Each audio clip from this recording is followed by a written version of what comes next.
presupuestaria.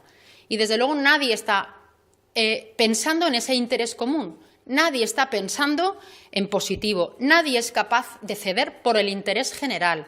Nadie está elaborando estrategias de futuro. Nadie está pensando en proyectos ilusionantes. Aquí, de lo único que se está hablando por parte de los partidos de la izquierda es de a ver cuánto se bloquea la institución para sacar rédito electoral. Y, desde luego, el señor Lambán vino a decir que con este panorama, con el panorama del bloqueo por la prórroga presupuestaria, que no nos preocupemos, que los aragoneses se van a ver cubiertas absolutamente todas las necesidades. Y, desde luego, ¿alguien se cree esto? ¿Alguien se cree que la prórroga presupuestaria, que con la prórroga y las consecuencias de la prórroga presupuestaria se pueden cubrir las necesidades de los aragoneses? Porque está mintiendo. Porque diciendo esa afirmación es mentirle a todos los aragoneses y aragonesas. Nosotros hemos contrastado la orden de prórroga presupuestaria de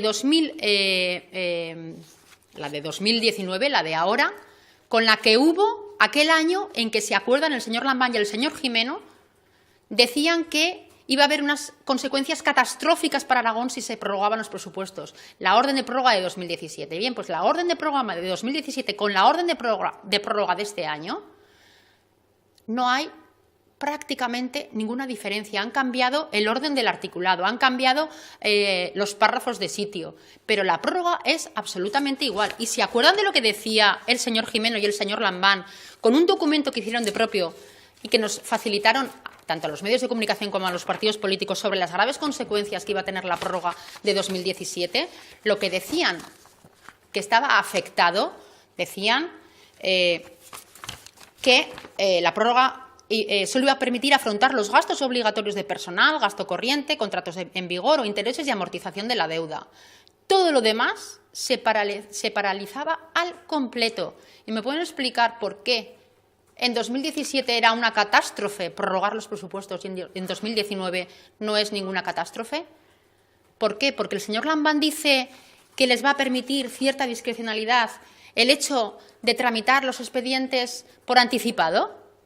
¿Pero es que se creen que somos tontos? Porque la tramitación anticipada ya existía en otras prórrogas. Y que no nos engañen a nadie. La tramitación anticipada se bloquea si no hay presupuesto. La tramitación anticipada se bloquea si no hay presupuesto.